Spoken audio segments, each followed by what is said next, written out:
septiembre. El día 11 de septiembre, una fecha emblemática para la historia contemporánea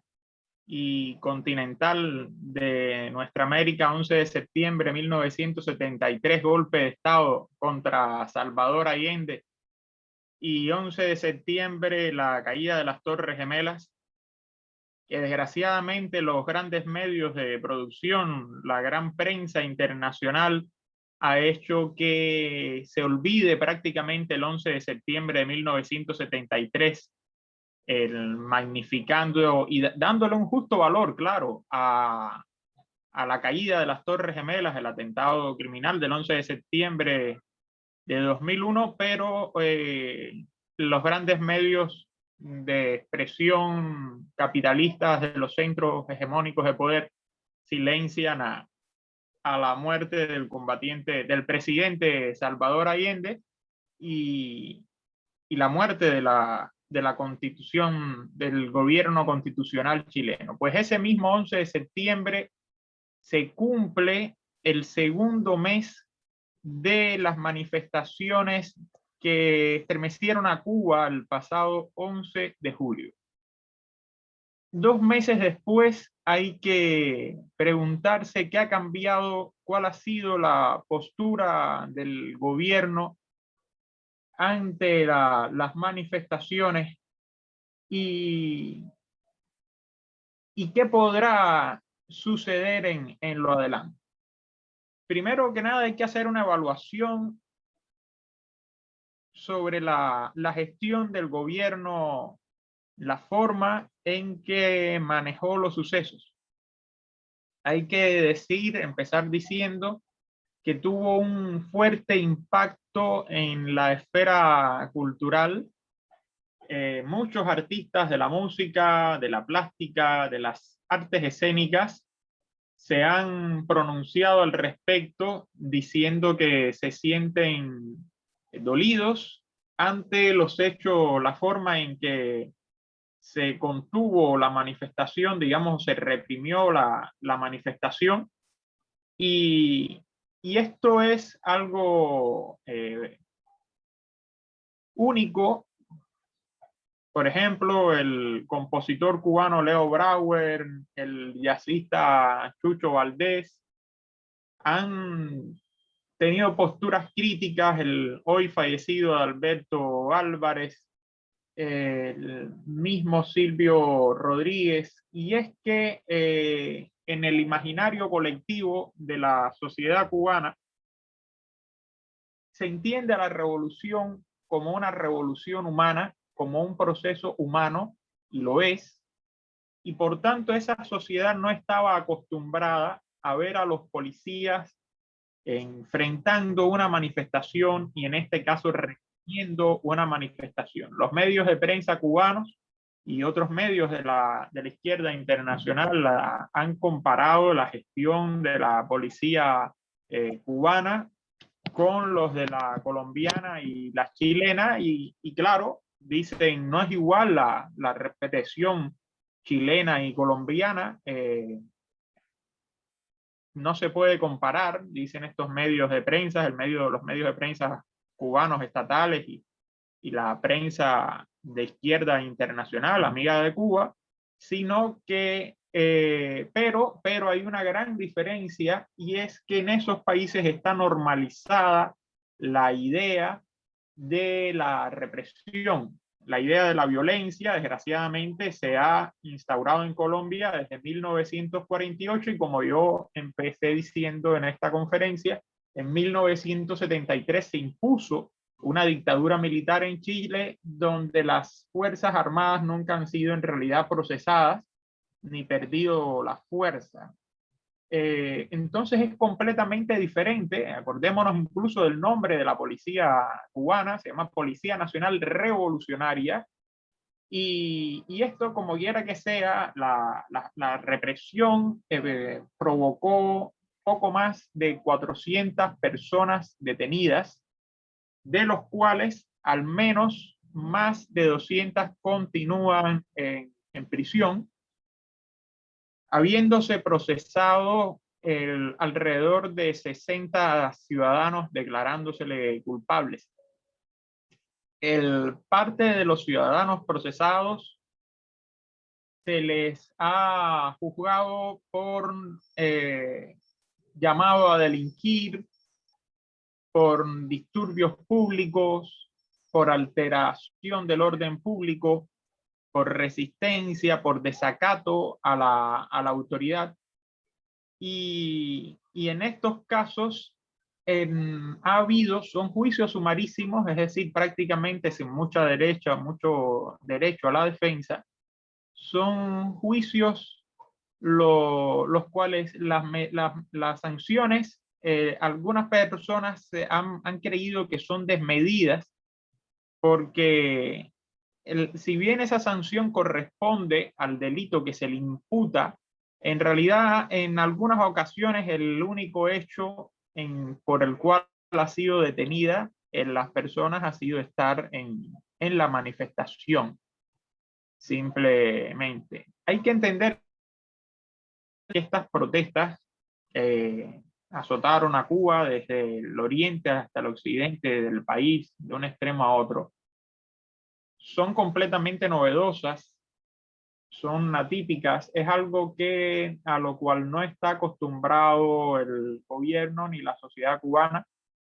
puesto que quizás el referente último que se tiene al respecto es el de agosto de 1994, el 5 de agosto de 1994, y esto provoca un shock grande. Además, entendamos que fueron protestas a nivel nacional. En realidad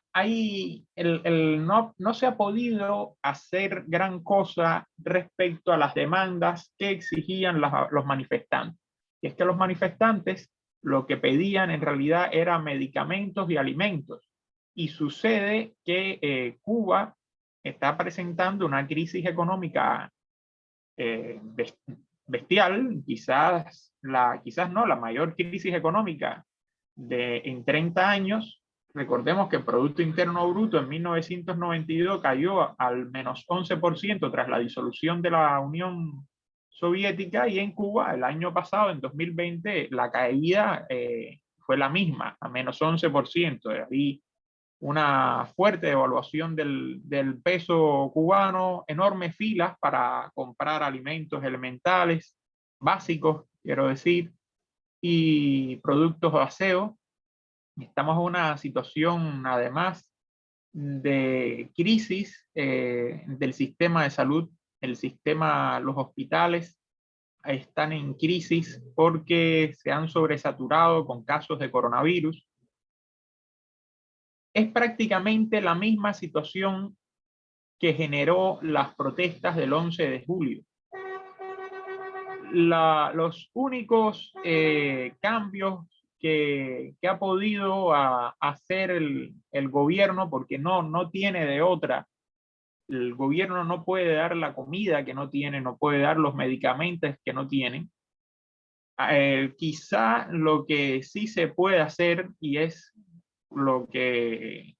en una conversación con un compañero de celda cuando fui detenido el 11 de julio, un obrero le estaba explicando esto mismo que el gobierno no tiene para dar, y él me decía, cuando yo le daba todas estas cifras, que sí, que él entendía perfectamente ahora que yo le explicaba, pero que se podía distribuir mejor. Quizá habrá que pensar, el gobierno debería pensar una mejor distribución más equitativa de los alimentos, de lo poco que hay entre nosotros. Las otras reformas que ha hecho el gobierno en realidad son muy ligeras, muy de economía doméstica, casi que imperceptibles, y se ha generado al mismo tiempo una especie de inconformidad, de rechazo a la forma en que se están abordando las protestas del 11 de julio, pues se trata de criminalizar, se han intentado criminalizar las protestas del 11 de julio argumentando que todas las manifestaciones, que todas las protestas fueron violentas, lo cual no es así. Las manifestaciones, por ejemplo, en San José de las Lajas, una ciudad muy cercana a La Habana, fueron manifestaciones pacíficas casi en su totalidad, y las primeras 2 horas de las de la gran marcha que empezó, digamos, en un punto central de la ciudad de La Habana, que es el Parque de la Fraternidad, en procesión fue hasta el Parque Máximo Gómez y atravesaron como 4 kilómetros hasta disolverse por la violencia en las cercanías de la Plaza de la Revolución. Ese tramo, esas 2 primeras horas de esa marcha, 2-3 horas de esa marcha fueron manifestaciones pacíficas, y los únicos hechos de violencia que al menos yo pude constatar en la primera hora de la manifestación fueron las detenciones de la policía, las cuales no se hacían con mucha lógica. Así, ahora cuando revisamos el patrón con el cual se detenía, vemos que eran personas que estaban grabando la manifestación con celulares, con cámaras fotográficas, lo cual no tenía mucho sentido porque otras muchas personas llevaban celulares también. Ese punto de criminalizar la manifestación, de criminalizar el 11 de julio, de los juicios sumarísimos, de algunas condenas en exceso, quizá en correlación con lo que hizo esa persona en realidad. Esto ha ido generando un descontento, a lo cual se debe agregar el decreto ley número 35, una ley de comunicaciones, de seguridad de las comunicaciones, el cual protege a la seguridad informática del país, pero también se puede dar a interpretar como que se levanta una vigilancia, estricta vigilancia en las redes sociales, para con lo que se exprese el ciudadano cubano en las redes sociales, la ciudadana, los ciudadanos en las redes sociales, so pena de ser denunciado a las autoridades, ya sea por instituciones o personas jurídicas, personas naturales, entidades naturales. Estamos hablando de otros ciudadanos que pueden formular también la denuncia. Estas denuncias se basarían en torno a conductas convocatorias contrarrevolucionarias, antigubernamentales, pero faltas de respeto a los dirigentes. Pero queda esto muy ambiguo, ese artículo 35, y ha generado un gran resquemor en la población, a lo cual debe añadirse que también generó un poco de inconformidad, bastante malestar, digo yo, unas declaraciones del primer ministro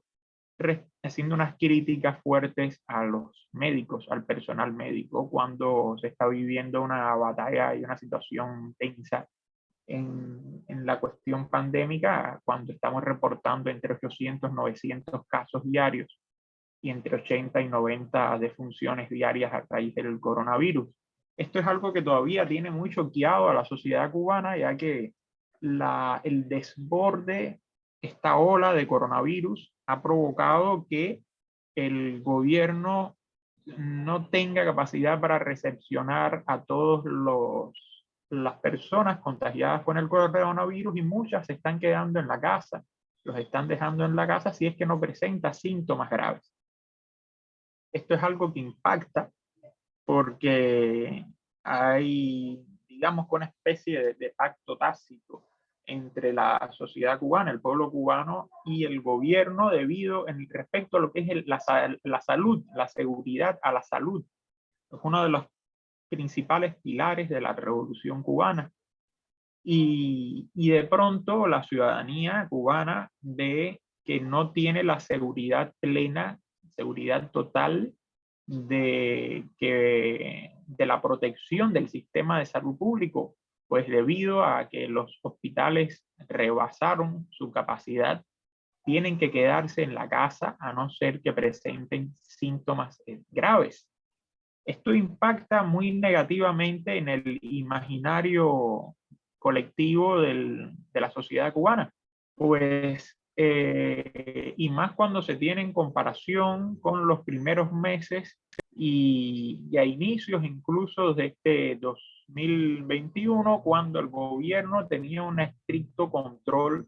de los casos de coronavirus, en los cuales se aislaba incluso en instituciones a los contactos de aquellos que tenían coronavirus. Esta ola se debe a una especie de flexibilización que sucedió en diciembre y que, digamos, continuó hasta febrero y que no se ha podido hacer al ritmo que se esperaba la vacunación contra el coronavirus. Se ha vacunado hasta ahora el 30% de la población contra el coronavirus y se esperaba que para septiembre estuviera lista al menos el 60% de la población vacunada. Aquí hay que entenderlo principalmente por la carencia de materia prima para producir la vacuna, la vacuna contra el coronavirus. Entonces ya estamos teniendo todavía una situación, digamos que candente, que no se ha podido solucionar aún los principales motivos que provocaron, las principales causas que provocaron la explosión del 11 de julio, que era el desabastecimiento en los alimentos, el desabastecimiento en los medicamentos, la crisis del sistema de salud cubano. Y a la misma vez hay que tener en cuenta que hubo que había una especie de quiebre de la legitimidad política del gobierno. Pocos días después hemos visto los cubanos un video que no teníamos conocimiento de él, un video que se ha hecho público, y es que el mismo 11 de julio, cuando el compañero presidente Miguel Díaz-Canel Bermúdez va a la ciudad donde empezaron las manifestaciones en San Antonio de los Baños, ¿cómo se llama esta ciudad? Fue recibido de manera violenta y le lanzaron botellas de agua plástica, botellas plásticas de agua vacías. Y esto es un indicador de la crisis política que estamos viviendo. Lo mismo sucedió con el comandante de la revolución, Ramiro Valdés, el mismo 11 de julio, cuando fue a Palma Soriano, que era otra de las ciudades donde había estallado la manifestación de manera violenta. Prácticamente el compañero Ramiro Valdés no pudo bajar del automóvil, la camioneta en que llegaba. Todo esto hay que tenerlo en cuenta, de que el proceso revolucionario cubano no es el mismo, el gobierno no es el mismo, son más de 60 años que todo esto implica un desgaste político, y el cambio de los dirigentes, la llegada de un nuevo grupo generacional, la sustitución de los líderes históricos por su propia desaparición física, el que no estuviese Fidel vivo, y es ahí otra de las cuestiones que ha provocado un malestar acumulado, y es el llamamiento en un sector de la sociedad. No podemos decir que es todo el sector de la sociedad, diríamos que un importante sector de la sociedad cubana, y es que generó malestar el llamamiento del compañero presidente Miguel Díaz-Canel Bermúdez, cuando el 11 de julio, ante las protestas que estaban sucediendo ya en La Habana, llama a los revolucionarios y comunistas, así, con esas palabras, a salir a las calles, y termina diciendo: la orden de combate está dada. Esta locución ha sido interpretada por buena parte, por un sector importante de la sociedad, como un llamado al enfrentamiento entre los cubanos, entre la misma sociedad, y, y esto es algo que ha ido agregando al descontento de un sector de la sociedad, porque el gobierno no ha tenido ninguna postura crítica, no, se le pide también una postura de autocrítica, no ha tenido ninguna postura de autocrítica, es lo que quería decir ante la forma en que manejó las protestas del 11 de julio. Y es algo que se estaba esperando también un importante sector de la población, donde el sector de las artes ha criticado de manera fuerte el manejo de los cuerpos policiales durante las manifestaciones del 11 de julio, que, repito, es un error entenderlas como manifestaciones genuinamente contrarrevolucionarias. Hay un alto sentido del espontaneísmo en esas manifestaciones, y si calificamos a esas manifestaciones como contrarrevolucionarias y coordinadas por la contrarrevolución, vamos a estarle dando una fuerza a las organizaciones de derechas, a las organizaciones de la ultraderecha, opositoras al gobierno, una fuerza, una capacidad de organización, una capacidad de convocatoria y de militancia que no tienen, ni mucho menos. Ninguna organización de la oposición derechista, ultraderechista, contrarrevolucionaria, como se le quiera decir, tiene la capacidad para provocar esas protestas desde el oriente al occidente del país. Y si se continúa sindicando a esas protestas como protestas meramente contrarrevolucionarias, estaremos entonces estaremos dándole una victoria a la contrarrevolución, una victoria que no merece porque no la tiene. Y otro detalle interesantísimo, y es que el gobierno ha entendido al origen de las manifestaciones también como producto de una gran campaña en redes sociales que promovió Estados Unidos. Y si bien esto es cierto que hubo una fuerte campaña por las redes sociales venida de Estados Unidos, también es cierto que este no fue el principal motivo, esto no fue la chispa en realidad que generó las manifestaciones, y es peligroso que se entienda de esta manera, puesto que puede hacer que que los dirigentes, que la dirección del país no entienda lo que sucedió en realidad, y, y, y desconozca las reales causas de la manifestación. A mi consideración, el gobierno quizá debiera hacer una autocrítica, porque sí hubo casos de detenciones violentas, con grupos de civiles armados de palos, grupos de civiles progubernamentales armados con palos, que ejercieron la violencia de manera fuerte, y que hubo también severas irregularidades, fuertes irregularidades en el proceso durante la detención con los detenidos, el derecho a la llamada en las primeras 24 horas, lo que provocó que no pocos detenidos estuvieran durante más de 72 horas sin comunicarse con sus familiares o seres queridos, y estos desconocieran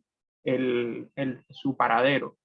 Esto provocó que se empezara una campaña diciendo que en Cuba había desaparecidos. Este es un término grave, porque se sabe en América Latina qué quiere decir desaparecidos. Cuando una persona en América parecida es que no va a volver a aparecer. Y en este caso no era así. En este caso se debió a la violentación del derecho del ciudadano detenido, cuando es detenido, que es ejercer una llamada telefónica en sus primeras 24 horas. Entonces es por el momento todo lo que pudiera decir a cómo se encuentra Cuba 2 meses, prácticamente 2 meses después de las manifestaciones del 11 de julio. Cristian, ¿tienes la palabra por allá? ¿Alguna pregunta? Claro que sí, Frank. Muchas gracias por esta charla tan interesante, como siempre, que nos das por este medio. Pues sí, sí surgen un par de dudas, porque en referencia a lo que mencionabas con las fotografías que has compartido y con el video que tú mencionabas de el comandante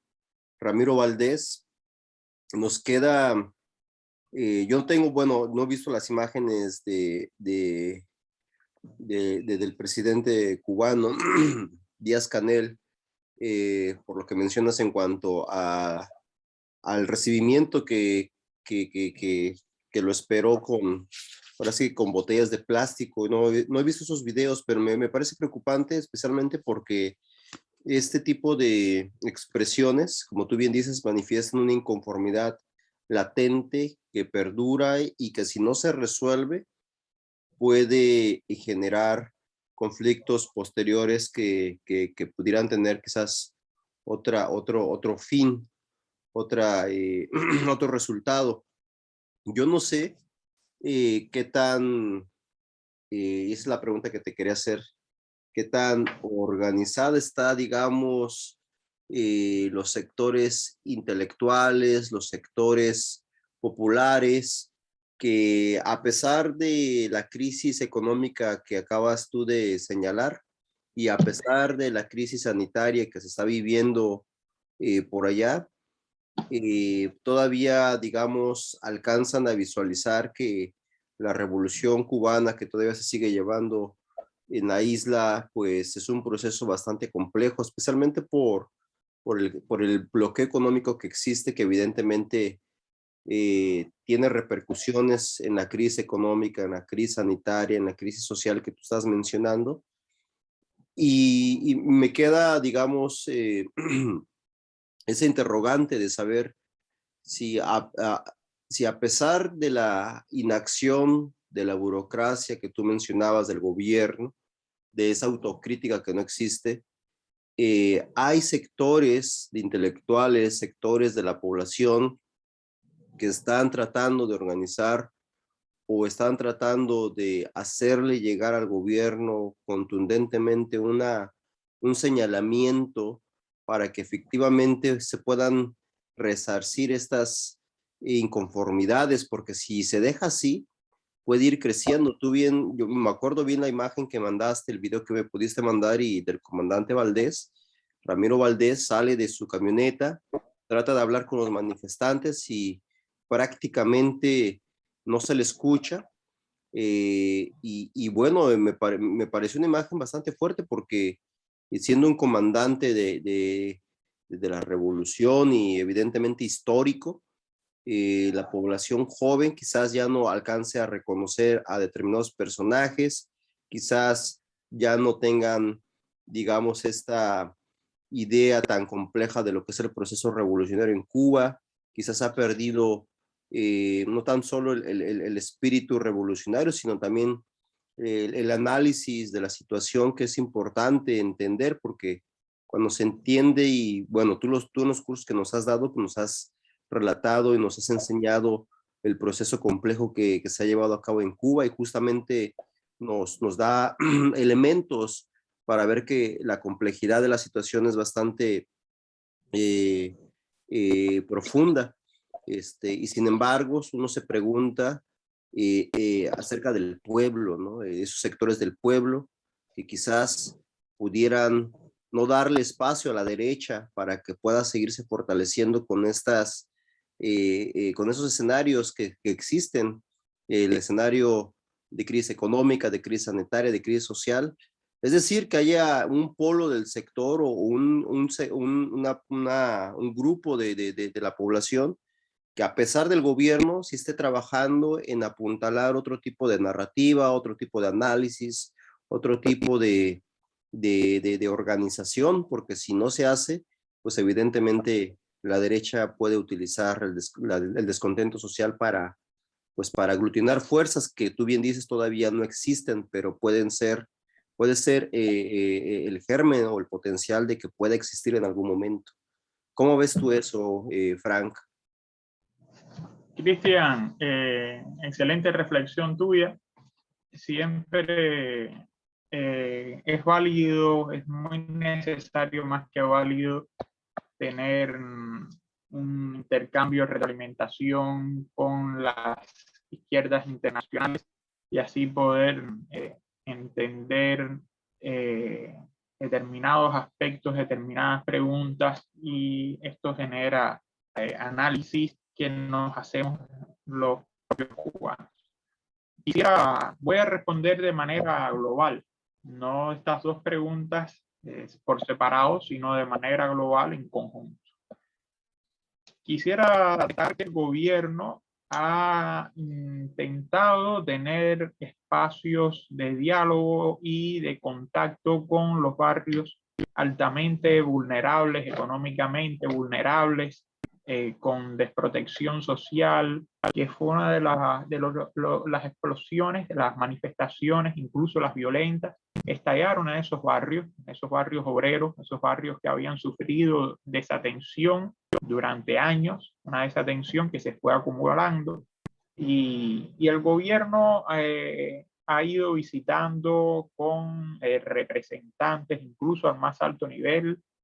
como ha sido en San Isidro y en los sitios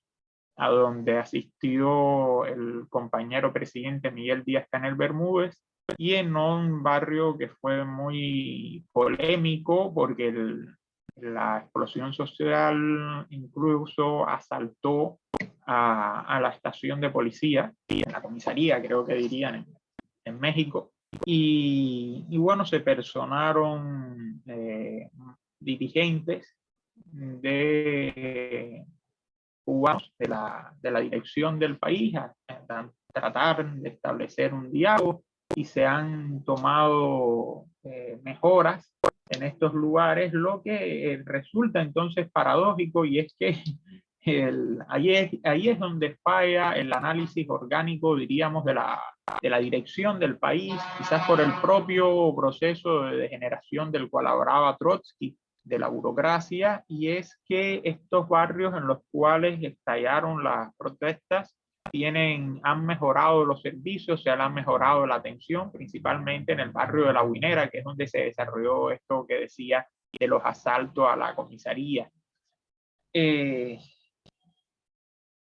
A la misma vez, el compañero Miguel Díaz-Canel Bermúdez ha establecido espacios de contacto con sectores de la población, de la sociedad, diríamos nosotros con mayor detalle. En el Palacio Presidencial, en la sede de gobierno, ha tenido encuentros con líderes religiosos, con estudiantes y con periodistas. El encuentro con los líderes religiosos y con los periodistas fue muy interesante. Fue muy interesante, y diría yo que el más interesante de todos fue el que se realizó con los periodistas, porque se le plantearon posturas críticas, posturas cuestionadoras, cuestionando la forma en que se manejó, en que se manejaron las protestas, las detenciones, la contención, digamos, la represión. Hay que tener en cuenta siempre, digo, recordar a el Estado y la Revolución de Vladimir Ilich Lenin, donde este habla que el Estado, por ser Estado, es represor. Con esto no estoy justificando la forma en que se manejaron las manifestaciones. Hubo excesos de violencia que no son justificables, sino que analizándolos en un contexto global, el gobierno no supo, los cuerpos policiales no sabían, se encontraron desbordados ante esta situación. Hablas de que si hay intelectuales de izquierda, y es verdad lo que estás diciendo, ¿no? Toda esta disconformidad puede provocar algo peligroso, y es que sea que la derecha la termine cooptando y que termine siendo una salida por la derecha. Y esto sucedió de cierta manera porque las consignas que se coreaban en las manifestaciones del 11 de julio no eran consignas socialistas desde la izquierda increpando a la burocracia, sino consignas de la oposición de derecha. Y algunas que ha sido uno de los principales errores que ha cometido no solamente el gobierno, sino que yo diría la izquierda marxista a nivel internacional, y es que nos hemos dejado arrebatar palabras fundamentales como libertad y democracia. Bueno, ahora estamos viviendo en Argentina un hombre candidato a diputado desagradable llamado Milei, y que ya lo vimos también Ayuso en Madrid, haciendo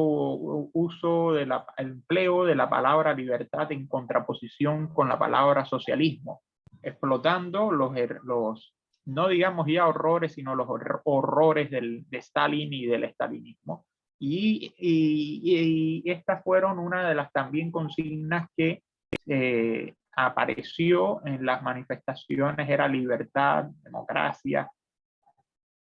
que terminaban siendo canalizadas por la derecha. Sí, hay un sector intelectual izquierdas, al cual yo le digo las izquierdas alternativas, que agrupan a sectores de la juventud, de la intelectualidad joven, ya ni siquiera precisamente universitaria, de estudiantes universitarios, sino de jóvenes intelectuales de 30, 40 años, que hemos ido desarrollando una crítica, que algunos dicen crítica leal, que esencialmente somos críticos con el gobierno y para nada queremos la caída del gobierno, para nada la destrucción del Estado socialista. Pero esta es una izquierda incomprendida. Yo digo que la izquierda crítica cubana, la burocracia, el sector neoestalinista de la burocracia le teme porque le cuestiona desde el socialismo y le rompe el monopolio del discurso socialista. En el momento en que emergemos intelectuales de izquierda socialista, marxistas, como es mi caso, comunista, como es mi caso, y somos críticos duros con el gobierno, el sector neoestalinista de la burocracia ve que pierde el monopolio del discurso socialista. Pero a la misma vez, este sector de una izquierda socialista crítica con el gobierno, pero comunista, pero socialista siempre, es también atacado por la ultraderecha mínima, pero atacada por la ultraderecha, debido a que le quiebra el monopolio del discurso opositor, aunque no nos sintamos opositores, pero sí le empezamos a romper el discurso de la oposición y empezamos a ganar zonas que en realidad son reclamos de la clase trabajadora cooptados por la oposición de derecha. Uno de los principales debates que ha surgido a raíz del 11 de julio es si el manifestarse en Cuba es ilegal, si es ilegítimo y si puede provocar persecuciones, condenas. Y según han ido apareciendo en determinados medios de prensa, altos funcionarios incluso del gobierno han dicho que el derecho que no es ilegal salir a manifestarse, que no es ilegal salir a manifestarse. Claro, esto ha generado una gran polémica porque, entre otras cosas, solamente eso está estipulado en un artículo de la Constitución y no hay un cuerpo, digamos, legal que estipule, que regule la forma en que se debe manifestar. El derecho a manifestarse no está regulado. Si ya tenemos un artículo en la Constitución, eso no implica que se tenga una ley a la cual apelar para poder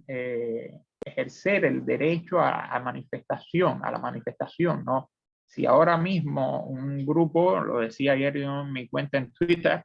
de 100 socialistas saliera a manifestarse en la calle con la consigna socialismo y libertad, por ejemplo, ¿qué estaría violando? ¿Cómo se cumpliría con el orden establecido? ¿Qué no se violentaría? No sabemos exactamente eso, porque no hay una ley de manifestación, por ejemplo, por decirlo así, donde se regule, donde se establezcan los parámetros, los deberes y los derechos de las personas que salen a manifestarse. No hay ni siquiera dónde ir a pedir, o al menos no se conoce, no es de conocimiento público dónde ir a pedir el derecho a manifestarse, es decir, solicitar, quiero manifestarme, un grupo de personas se quieren manifestar entre el punto A entre el punto A y el punto C de la ciudad de tal hora a la otra hora. No hay a dónde hacerlo y de pronto puede malentenderse, puede tener consecuencias políticas, puede ser reprimido por la policía. Y sí,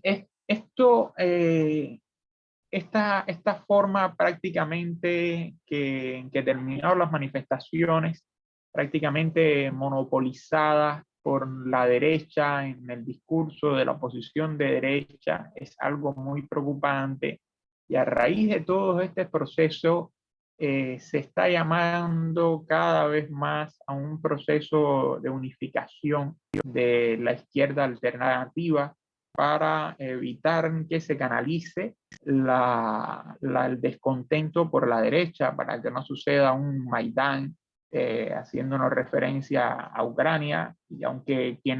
la izquierda que hace alusión al Maidán en Ucrania, comete un error grande, y es comparar al gobierno ucraniano con el gobierno ucraniano de la época con el gobierno cubano. Yo diría más bien que lo que tenemos que evitar es una Unión Soviética, una revolución de terciopelo. Habría que evitar una revolución de terciopelo que sucedía en la República Checa de 1989, y más que evitar una revolución de terciopelo, más que evitar las protestas, lo que hay es que lograr que se implementen determinados reclamos que pide la intelectualidad, como es la supresión de la censura, como es precisamente también el derecho a manifestarse, al ejercicio libre de la crítica. Y entonces estos son aspectos los cuales también, aunque no fue la intelectualidad, no tuvo un papel importante en las manifestaciones del 11 de julio, sí es algo que ha ido cobrando fuerza después de las manifestaciones. Y también es cierto que no pocos intelectuales cubanos estuvimos de una manera u otra, en mi caso como miembro del Partido Comunista, como historiador, como sociólogo. Era imposible que yo no estuviese ahí. Me sentí impelido a estar en un hecho histórico único que estaba viviendo Cuba. Claro, hay que resaltar que en ese momento no teníamos idea de lo que estaba sucediendo a nivel nacional, pero sí veíamos que era un hecho muy grande que estaba sucediendo en La Habana. Miles de manifestantes sin orden, prácticamente bajando sin rumbo hacia ningún lugar. Era una especie de gran catarsis de miles de personas que se unían a la manifestación, los vecinos de los barrios, que salían y les daban botellas de agua, le daban agua a los manifestantes, los alentaban a seguir. Y a la misma vez también salieron grupos de militantes comunistas que en buena medida no supieron comprender qué era lo que estaba pasando. Y es que no podemos decir que hubo un encuentro de dos proyectos de país enfrentados. Yo, en las manifestaciones del 11 de julio, ni que, como diría el compañero presidente cubano Miguel Díaz-Canel Bermúdez, hubo muchos revolucionarios confundidos. No creo que hubo revolucionarios confundidos. en realidad hubo miles de personas que lo que hicieron fue canalizar el descontento acumulado durante años y más, aún más durante la crisis que estoy repitiendo, se debe al cierre de las fronteras, la crisis generada por el coronavirus debido a que el país depende esencialmente de la industria del turismo. 4,5 millones necesitábamos en el 2020 para crecer solamente el 1% en el Producto Interno Bruto. Y en este año hemos recibido nada más que 120,000, hemos recibido nada más 120,000 turistas. Y, veamos la comparación. País que necesita 4,5 millones de turistas para poder avanzar algo quizás hasta mínimo, de estar recibiendo en junio 120,000 turistas. Ahí vive una crisis económica que es muy difícil de superar de manera inmediata. Evidentemente, lo que queda de año, el país va a seguir viviendo la misma crisis, le va a costar al trabajo, al gobierno poder rebasar de manera inmediata, no veo cómo puede rebasar de manera inmediata la crisis económica, y es algo que me preocupa mucho porque la ausencia de medicamentos, la ausencia de alimentos es algo que va a seguir impactando muy negativamente en la sociedad. Y como mismo me decía un compañero de celda, después que hablaba con él, le explicaba la situación crítica que el gobierno no puede solucionar de inmediato porque no tiene alimentos. Él me decía, bueno, y cuando yo esté en la casa con mi niña y mi niña me pida comida, ¿qué le voy a explicar? ¿Qué le voy a explicar? ¿No? Y por eso yo llamo a una solidaridad efectiva con la revolución cubana, con la Cuba socialista, con Cuba en general. Ya no importa el análisis, la visión que se tenga sobre Cuba, si revolución cubana, si socialismo cubano, si capitalismo de Estado, sino que hay que generar una solidaridad efectiva, una campaña de recolección de alimentos, una campaña de recolección de equipos médicos, algo tan elemental como jeringuillas. Yo creo que todo revolucionario se debe sentir con el deber moral de ayudar a Cuba ahora mismo, no solamente con la consigna solidaria, sino formando parte de las campañas que se están creando, viendo cómo se puede ayudar a Cuba de manera colectiva, de manera individual. La sociedad civil se está organizando muy bien en Cuba, haciendo campañas para ayudar a determinadas ciudades que se encuentran en crisis, colectando ropa, colectando medicamentos, dinero para comprar, aunque el dinero en realidad es bastante ineficaz ahora mismo debido a que el dinero no está resolviendo en buena medida el acceso a los medicamentos, y hay una especulación terrible en la bolsa negra donde sectores, personas inescrupulosas revenden esos medicamentos a precios insostenibles. Y todo esto continúa acumulando el descontento peligroso debido a que puede ser canalizado por la derecha, y siempre habría que pensar en la tentación de Estados Unidos, unas supuestas protestas de 3, 4, 5 días de manera sostenida como la que sucedió el 11 de julio. Es muy probable que el gobierno de Estados Unidos quisiera intervenir en Cuba de manera militar o que provocar una desestabilización grave.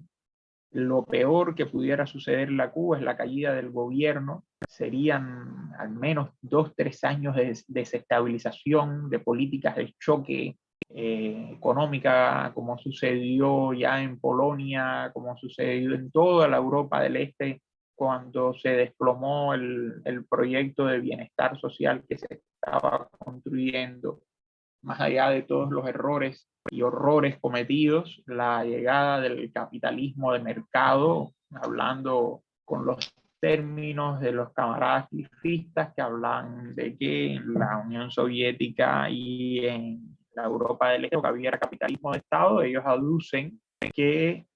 alegan que lo que se sobrevino más tarde fue de manera inmediata el capitalismo de mercado. Bueno, este capitalismo de mercado, yo no comparto la teoría del capitalismo de Estado. Digo que fueron economías no capitalistas que intentaron la construcción, dirigidas a la construcción del capital, del socialismo, dirigidas a la construcción del socialismo, que degeneraron burocráticamente, una construcción que degeneró burocráticamente. Pero el caso es que inmediatamente a la caída de esos sistemas políticos dirigidos por organizaciones que se hacían llamar marxistas, se reconocían, se autorreconocían como marxistas tuteladas por la Unión Soviética, lo que sobrevino fue un momento de crisis, de privatización, de persecución de los comunistas, como sucedió en Polonia, en Checoslovaquia, como sucedió en Hungría, donde incluso se vieron los partidos comunistas, como sucedió también en la Rusia posterior al golpe de Estado de 1991 que promulgó el sector más conservador de la KGB y del Partido Comunista de la Unión Soviética con Yanayev al frente. Entonces, Cristian, creo que me he extendido un poco más de la cuenta, mirando yo el reloj de pared y el del celular, que se me olvidaba que estaba puesto, estaba activado. ¿Alguna otra pregunta, algún otro comentario? Claro que sí, Frank. Muy interesante, como siempre. Mira que me quedé pensando en lo que estás diciendo y dos cosas. Primero, la situación que tú mencionas en relación a la solidaridad que es importante, y desde aquí también me gustaría hacer el llamado a las compañeras y los compañeros del exterior para que nos empecemos a organizar esta propuesta que tú mencionas para poder crear comités colectivos que pudieran enlazarse mutuamente y empezar una campaña internacional de solidaridad por las cuestiones que tú dices que son importantes hacer. Así que en ese sentido me gustaría empezar a crear a lo mejor algún tipo de ideas para que podamos concretamente hacer llegar a Cuba algún tipo de ayuda que se pueda recolectar desde diferentes latitudes. Entonces, eso lo tenemos presente, y mencionarte que vamos a buscar la manera de hacer una campaña, empezar una campaña de solidaridad, que es muy importante, como tú bien mencionas. Eso por un lado. Por otro lado, me gustaría quizás para quienes nos están y nos seguirán viendo en esa transmisión, quizás nos pudieras comentar acerca de los CDR, si no me equivoco, así se nombran en Cuba, especialmente porque la gente que nos ha estado escuchando, quizás, y quienes no tengan, digamos, los elementos, digamos, más profundos para entender a la isla revolucionaria, creo que es importante que quizás nos puedas describir o explicar cómo funcionan los CDRs, en especial porque es una cuestión muy particular de Cuba. Es decir, cuando hablamos de los conceptos que tú mencionabas anteriormente, que la derecha se ha apropiado y que nosotros desde la izquierda les hemos dejado que se apropien de ellos, como es la democracia, como es la libertad. Creo que es importante que Cuba, como un ejemplo de transformación social a nivel mundial, pudieras, bueno, a través de ti explicarnos, por la gente que quizás no sepa qué son los CDRs, pudiera quizás tener como estos elementos para saber en qué se diferencia, por ejemplo, la democracia representativa que, por ejemplo, se vive en México, en donde cada 6 años se vota por un presidente de la República, o gobernadores o diputados, y que a partir de ese voto, pues ya se deja, digamos, a la rectoría del Estado la resolución de las demandas, de las necesidades de los conflictos. Y sin embargo, Cuba tiene un proceso quizás diferente, en el cual, por lo que yo sé y por lo que me han comentado, los CDRs tienen como, digamos, ese objetivo de democratizar constantemente, digamos, esos comités y quizás, digamos, llevar a cabo una democracia ya no tan solo representativa, sino participativa. Entonces, eso por lo que me han comentado, pero me gustaría escucharlo de tu propia voz, cómo funcionan y cómo se podrían articular estos CDRs en relación a la crisis que se está llevando a cabo para que la derecha no se apropie de todo el descontento social, es decir, qué papel tendrían los CDRs en esta lucha por, digamos, por la hegemonía del descontento social que está sucediendo en este momento por las razones que tú ya has explicado, Frank. Este, te dejo el micrófono y muchas gracias, Frank. Gracias, Cristian. Repito, es muy interesante cómo desde el extranjero se abordan temas que no nos percatamos desde Cuba. Los comités de defensa de la revolución fueron creados en 1960 ante la acción de los grupos contrarrevolucionarios armados, de las infiltraciones de la CIA en Cuba, de los atentados terroristas, de una especie de guerra civil de baja intensidad que sucedió a raíz del triunfo de la revolución. Grupos contrarrevolucionarios de la ultraderecha financiados por Estados Unidos que intentaban derrocar al gobierno revolucionario. En ese momento los comités de defensa de la revolución se constituyen, eran núcleos de defensa, de autodefensa, digamos, grupos de autodefensa que se constituían en los barrios,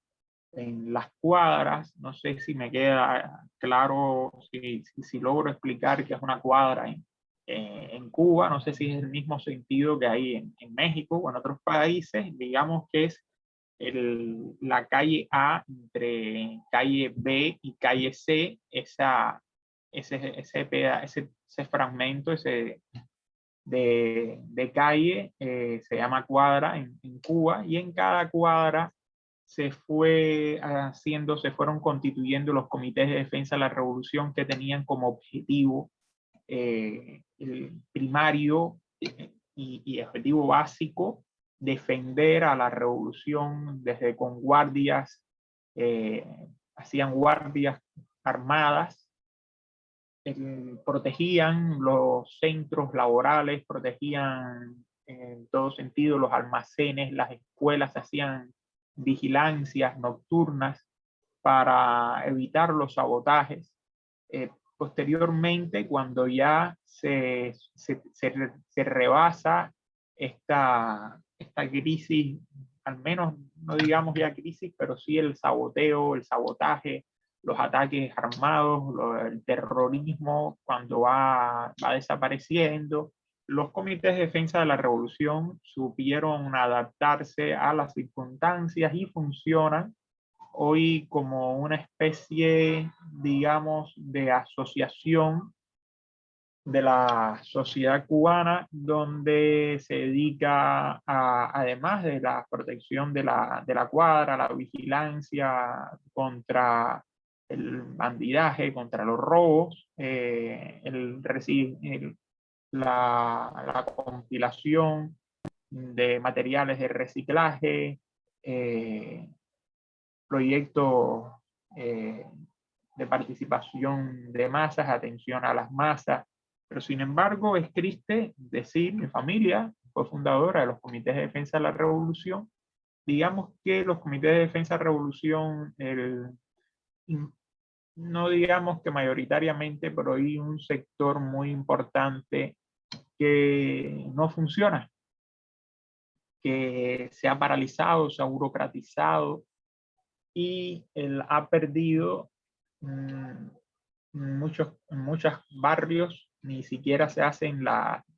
guardias nocturnas para evitar robos en los centros estatales, para evitar robos en las casas. Se ha ido perdiendo. Los comités de defensa de la revolución también hacían guardias, actividades juveniles, actividades de ocio, de recreo con los niños, con la infancia, con la juventud. Se hacían fiestas por las fechas de la revolución y, y esto ha ido decayendo recientemente, digamos, de manera, un espectro de tiempo de unos meses, quizás un año. Se nombró como presidente a Gerardo Sánchez Nordelo, presidente de los comités de defensa de la revolución. Gerardo Sánchez Nordelo, quiero recordar que fue uno de los miembros de la llamada Red Avispa que se infiltró en Estados Unidos a los grupos contrarrevolucionarios que preparaban, grupos terroristas que preparaban atentados y ataques contra Cuba. La CIA desmantela esa grupo avispa, esa red avispa en la década del 90, y 5 de estos miembros de la red avispa terminan siendo detenidos, enjuiciados y condenados a cadenas desproporcionadas. Algunos de ellos, Gerardo Hernández Nordelo, que era el jefe de la red avispa, estuvo condenado a 2 cadenas perpetuas. Esto se conoce hoy en Cuba, se les conoce como los héroes, los 5 héroes, es como se le conoce, que se generó una campaña mundial por la liberación de los 5 héroes, y Gerardo Hernández Nordelo es uno de los más visibles y es quien ha asumido la presidencia de los comités de defensa de la revolución. Gerardo Hernández Nordelo encabezó la visita a este barrio que yo estaba hablando, La Guinera, donde las manifestaciones terminaron de manera violenta atacando la comisaría, estación de policía, no me queda claro cómo se nombra en México. Gerardo Hernández Nordelo es una persona con una alta popularidad en la sociedad cubana, en el pueblo cubano, y se personó días después de las protestas del 11 de julio. ¿Y qué sucede? Es cierto, los comités de defensa de la revolución pueden ser utilizados, se le puede dar un uso más efectivo del que se le está haciendo. Pudiera servir de esa democracia participativa, que más que representativa, que es la que necesita hoy Cuba. Esta es una de las cuestiones que el gobierno debe repensarse, y es la cuestión de la democracia, de la participación política. Es necesario hacer un replanteo desde el socialismo. La misma campaña, la misma represión que hubo, las campañas de la derecha de Estados Unidos, de la derecha opositora, también las mismas lógicas, los análisis que imponen la realidad. Vemos muchas veces la campaña porque es muy fácil acusar, responsabilizar a Estados Unidos, es muy fácil responsabilizar a las redes sociales, pero hay un grupo importante de jóvenes, un sector de la sociedad que entiende a Cuba como una dictadura. Algo con lo cual no concuerdo para nada, pero lo cierto es que, digamos, hay ciertas limitaciones en el proceso democrático cubano, y que tiene que dinamizarse este proceso democrático cubano. Está todo establecido para que funcione, para que sea un sistema democrático, perfectamente democrático. La cuestión es cómo se ha burocratizado este proceso y cómo se ha alejado de la clase trabajadora. Este distanciamiento con la clase trabajadora es muy peligroso cuando en un país que intenta construir el socialismo, la dirección del país, se va alejando de los intereses, de las necesidades de la clase trabajadora. Esto cuesta caro a la dirección del país y al proceso de construcción del socialismo. Quien termina siendo más golpeado es el ideal socialista y los derechos de la clase trabajadora de una manera u otra. Entonces, sí, es una lógica interesante.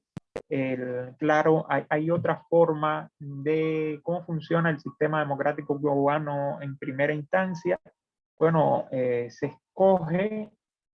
cada 4 años lo que decimos el delegado. El delegado viniera siendo una especie de concejal que, que,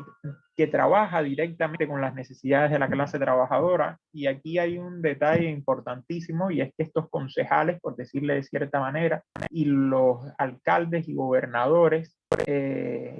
bueno, los alcaldes y gobernadores sí, pero estos concejales, los parlamentarios, los miembros del parlamento no cobran por esos cargos. Y el concejal sería el delegado de la circunscripción para nosotros, que es como le decimos a esto de manera electoral, jurídica, a los barrios.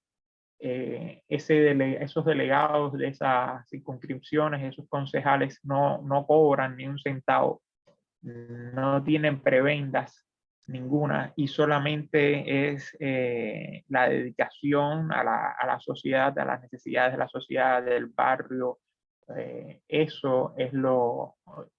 delegados, los concejales cubanos son muy admirables debido a cómo está la situación crítica del país y cómo cuesta tanto trabajo resolver las cosas. Y estos delegados todos los días están en un dilema diferente, les tocan la puerta constantemente para resolver una casa que se desplomó, el problema del agua, el problema de la electricidad, la panadería que está rota, el pan que llega en mala calidad, la escuela que hace falta pintarla. Estos problemas cotidianos que sí asumen estos delegados. Y, y lo mismo sucede a nivel nacional con los diputados del Parlamento, de la Asamblea Nacional del Poder Popular. Ahora hay un tránsito de la elección de los parlamentarios que buena parte de la sociedad cubana reclama una mayor participación, una mayor participación en la elección de los parlamentarios cubanos. Y todo esto, más la censura, esos reclamos de participación política en la elección directa que se ha burocratizado de los parlamentarios, la elección del presidente, ya digo, la censura, los problemas que continúan existiendo de manera grave entre la sociedad civil y el gobierno, porque la sociedad civil, el gobierno no estaba acostumbrado a lidiar con grupos de la sociedad civil que no fueran las instituciones. Y cuando nace la burguesía, cuando renace la burguesía, en el año 2012, estamos hablando de la burguesía, aquella clase social que es poseedora de medios de producción y compra fuerza de trabajo para poner en movimiento a sus medios de producción, generando así la plusvalía, de la cual existe, apropiándose de esa plusvalía, la burguesía existe y satisface sus necesidades y sus niveles de consumo, altos niveles de consumo. Este renacimiento de la burguesía que es parte de la sociedad civil también, ha traído consigo, esto lo señalaba en la conferencia pasada, pero nunca sobra recordarlo, esta burguesía ha traído consigo sus propios grupos de la sociedad civil porque genera sus propias dinámicas políticas, sus propias dinámicas culturales, su propio impacto cultural, Y cuando el gobierno decidió estimular a la burguesía, estimular el sector privado, parece que olvidó que la burguesía no solamente es una clase económica, sino una clase como cultura, una clase como política, y por tanto llega también con sus medios de comunicación, llega con su participación intrínseca en la política de una manera u otra, en este caso estimulando de manera casi que inconsciente a la sociedad civil. Y digamos entonces, este es el espectro que estamos teniendo, el espectro político, el económico que está viviendo Cuba hoy, donde comunistas, miembros del partido o no, marxistas organizados o no, izquierda en general, y debe unirse para plantar cara a esta crisis. Aquí, repito, el papel de esta izquierda no oficial, de esta izquierda crítica, que es crítica con el gobierno, pero es socialista, es una izquierda socialista, un sector socialista, muchas veces por fuera del Partido Comunista, juega un papel importante, puesto que ante cualquier crisis canalizaría la situación, y nunca va a ser igual un diálogo entre una izquierda socialista irreverente que una oposición de derecha con vínculos estrechos con Estados Unidos. Cristian, estoy a tus órdenes. ¿Alguna otra pregunta? No, pues nos ha quedado bastante claro lo que nos has dicho, nos ha ayudado a comprender la situación que se vive en este momento en Cuba y también nos da perspectiva de cosas que pueden y necesitan de cierta manera cambiar en la isla por evidentemente la autocrítica que tú mencionas que es necesaria. Esperemos pueda llegar en algún momento a estas personas, a estos sectores de la burocracia que finalmente puedan actuar y puedan hacer esa autocrítica tan necesaria para llegar. Ya no hay preguntas, Frank, ya creo que ya hemos tocado los puntos necesarios en esta charla y pues agradecerte enormemente por esta conferencia tan interesante, tan pedagógica y bueno, pues invitando a las personas que nos están viendo, a los que nos ven, a que podamos vernos el próximo sábado en la clausura de el curso de verano que tenemos compartido ya con 9 sesiones. Sería la que viene la última para que podamos clausurar de manera formal el curso de verano sobre Cuba, la Cuba moderna y bueno, que tú nos puedas dar esta práctica de cierre, que nos podamos ver el próximo sábado, si te parece bien, Frank, solamente agradeciéndote la charla de hoy, haciendo un abrazo fraterno, solidario, rebelde, como siempre, y te dejo el micrófono para que puedas despedirte, mi hermano. Muchas gracias, Frank. Abrazos muy, muy grandes a ti, Cristian, desde La Habana, Manchester. Los agradecimientos a ustedes por darnos la palabra desde Cuba a la izquierda socialista marxista no oficial, tratando de dar un análisis lo más objetivo posible, siempre en defensa del proyecto socialista cubano. Un abrazo grande, hermana, muy calurosa, donde todavía estamos a más de 30 grados ya en las 8:30 de la noche. Pues un abrazo de vuelta, Frank, y nos vemos el próximo sábado. Venceremos. Venceremos. Hasta pronto. Hasta pronto.